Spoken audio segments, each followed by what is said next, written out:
बहुत सीरियस था, लेकिन मोन्टाज के इख्तितामी कलिमात पर हंसी निकल ही गई। वज़ीर आज़म साहब फरमा रहे थे कि 2020 नौकरियां देने का साल है। मेरे ख्याल है पीटीआई वालों की बात कर रहे होंगे। शेख रशीद को कोई और नई नौकरी मिल जाएगी, फैसल जावेद को, और बहुत सारे मिनिस्टर्स हैं जिनको शायद कुछ और 1-2 मिनिस्ट्रीज़ दे देंगे, वरना जिनकी थी नौकरी आपके इक़्तिदार में आते ही उनकी भी गई। सर नौकरी कहाँ से मिलेगी?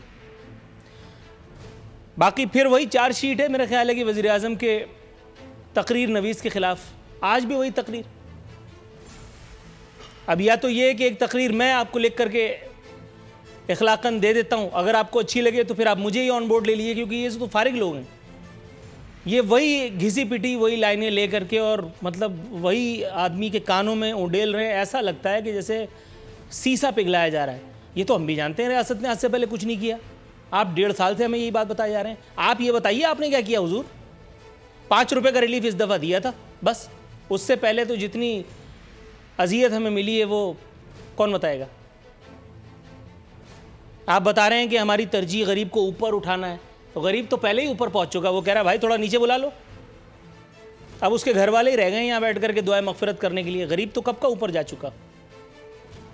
शौकत खानम मतलब गज़ब खुदा का, आगे बढ़ो भाई। शौकत खानम, नमल यूनिवर्सिटी, ठीक है हो गया, आगे बढ़ो। ये सब सुनने के लिए नहीं हम बैठे हैं यहाँ। आप जब देखो वही घूम फिर करके और हमें ये बता रहे होते हैं भाई ये आपका क्रेडिट है। कौन छीन रहा है? नवाज शरीफ, जरदारी, उनके पास टाइम नहीं है। अल्लाह अकबर। इससे पहले अगली स्टोरी के बारे में बात करूं। हाँ ज़रा वो लगाना भाई, मुशाहिदुल्लाह वर्सेस फैसल जावेद। ज़रा देखिए आज हमारे यहाँ सेनेट में ऐवान बाला रहा है। लोग हैं हर चौथे दिन आपका लीडर तो नवाज शरीफ के पास मांगने जाता था। वजीर आजम है तो चोरों को साथ क्यों रखा हुआ है? मुशाहिद साहब जी, चोरों का वजीर आजम है। चोर तुम बनी गाला में बैठे हुए और तुम भी। मुशाहिदुल्लाह खान साहब प्लीज तशरीफ रखें। फैसल साहब प्लीज। इन्हें भत्ता मिलता है चोरी में से। बेहतर ये है हमने आपकी कल सारी बकवास सुनी है बड़ी देर। चीनी चोर, ये गंदम चोर, ये दवाई। Order in the house please. तशरीफ रखें सेनेटर साहबान। खोले माइक जी, मुशाहिद साहब का भी, सब का माइक खोल जी। मुशाहिद करें, मैं तकरीर कर खुला हुआ है, अब करें। ये लार्वे से मैं माफी मांगूंगा। मेहरबानी मुशाहिद साहब। इस लार्वे से मैं माफी मांगूंगा। मुशाहिद साहब प्लीज। ये अभी पैदा नहीं हुआ है, लार्वा है। मुशाहिद साहब प्लीज। ये अभी कीड़ा नहीं बना, ये लार्वा चेयरमैन लगा हुआ है यहाँ का। आप बात करें। ये कैसे बंद करेगा जी? ये चीनी चोरों के साथी। चलो बैठ जा रामनाल। आपको लग रहा होगा ये किसी नुक्कड़ के होटल में बैठे हुए गुफ्तगू फरमाई जा रही है। नहीं, ये ऐवान बाला है जनाब। ऐवान बाला में इस तरह की गुफ्तगू हो रही है। अल्लाह का शुक्र है, अल्लाह नजर बस से बचाए। बाकी ये कि मुशाहिदुल्लाह खान साहब ने बताया कि इमरान खान नवाज शरीफ से मांगने जद्दा, लंदन और जाती उम्रा जाता था। ओके, 5 या 10% शौकत खानम को देता, बाकी जेबों में रख लेता। ये आपके खिलाफ चार्जशीट है। अगर आपको पता था तो आपने इमरान खान का हाथ क्यों नहीं रोका? आपकी सरकार आई, 2-3 मरतबा आप ऐवान में थे, 3 मरतबा आपके हाथ में आना इक़्तिदार थी। आपने उस वक्त क्यों नहीं कार्रवाई की? इस वक्त पॉइंट स्कोरिंग करने का क्या मतलब है? बहरकैफ अपनी स्टोरीज़ की तरफ वापस आते हैं। बिलावल भुट्टो साहब फट पड़े हैं और बिलावल भुट्टो जरदारी साहब ने इमरान खान साहब को जो है वो आड़े हाथों लिया है। फरमा रहे हैं कि इमरान खान साहब ज़्यादा रोना धोना बंद करें। आपने खुद ही नवाज़ शरीफ को एनआरओ दिया है, तो इसलिए अब ये अदाकारी 6 माह इजाज़त। अच्छा, ये वही बात है जो मैं पहले दिन से करता चला आ रहा हूँ।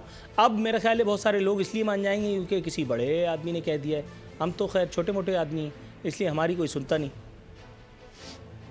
फरमा रहे हैं कि मियाँ साहब को वापस लाने की बात मुनाफिकत करार हो सकता है, लेकिन अगली बात जो आपने कही है वो मेरे लिए काबिल एतराज़ है। आपने फरमाया पीपीपी आवाम की जंग लड़ रही है। सर, आवाम की जंग लड़ रही है या आवाम से जंग लड़ रही है? हर 96,000 नफूस पर सिंध में 1 एम्बुलेंस है। सिंध में कुत्ते के कांटे की वैक्सीन नहीं है। 500 मरतबा मेरे ये जो गेस्ट आज मेरे साथ मौजूद हैं, इन्हीं को अपने प्रोग्राम में बिठा करके 500 दफ़ा मैं यही सवाल कर चुका हूँ, लेकिन जवाब है कि मिलता नहीं है। क्योंकि गेस्ट की गलती नहीं है, हुकूमत क्या कर रही है ये सवाल है। अगली स्टोरी हमारी ये, शाहिद खाकान अब्बासी साहब इंतहाई मुतमईन है या हुकूमत को परेशान होने की ज़रूरत है। शाहिद खाकान अब्बासी साहब ने फरमाया कि हुकूमत बरतानिया को 100 ख़त लिख के कोई फ़र्क नहीं पड़ता। मेरा ख्याल है फील्डिंग की जा चुकी है। फरमा रहे थे कि मियाँ साहब का इलाज हो रहा है, कौन से डॉक्टर, हकीम या वैद्य या होम्योपैथिक डॉक्टर से, ये बताना वो भूल गए। दूसरी जाने मुशीर इत्तलात और नशरियात अब मिन्नतों पर उतर आई हैं। कल तक धमकी दे रही थी, आज कह रही हैं कि नवाज़ और शहबाज से वतन वापसी की दरख्वास्त है। ये दरख्वास्त सुनकर नून लीग चौड़ी हो गई और नहायत शान तफाखुर से मुस्तरद फरमा दी है ये दरख्वास्त नून लीग ने। शहबाज शरीफ साहब का कहना है कि इलाज में रखना डालने की कोशिशें जो हैं वो काबिल मजम्मत हैं। जी हाँ, अगर इलाज हो रहा हो तो। दूसरी जानिब मुर्तज़ा वहाब साहब एक मरतबा फिर किशोर कुमार के गीत गाने लगे, ओल्ड इज़ गोल्ड। कहने लगे कि पाकिस्तानी सियासत जुल्फ़िकार अली भुट्टो के जिक्र के बगैर अधूरी है, एंड ऑल दैट। ये तो हमें ही पता है, ये आपके पास है, वो बताइए ये तारीख़ के औराक़ को क्यों पलटने लगी। दूसरी जानिब उन्होंने मुराद सईद को जियालों के रद्द अमल की धमकी भी दी। मुराद सईद से इनका कोई होगा, आपने क्या। शौकत यूसुफ़ज़ई शौकत यूसुफ़ज़ई खैबर पख्तूनख्वा वज़ीर इत्तलात और नशरियात, उनकी विकेट डाउन हो गई है, लेकिन बहरहाल अभी परेशानी की कोई ज़रूरत नहीं है। 2 दिहाड़ियाँ भी और हैं, 2 वजारतें इनके पास और हैं, तो इसलिए रावी चैन ही चैन लिखता है। अब अलबत्ता इनकी जगह अजमल वज़ीर साहब की लॉटरी निकल आई है, अब वो हमारे साथ जो है वो तबाह आजमाई फरमाएंगे। सब्सक्राइब करें और बेल दबाएं ताकि कोई खबर रह न जाए।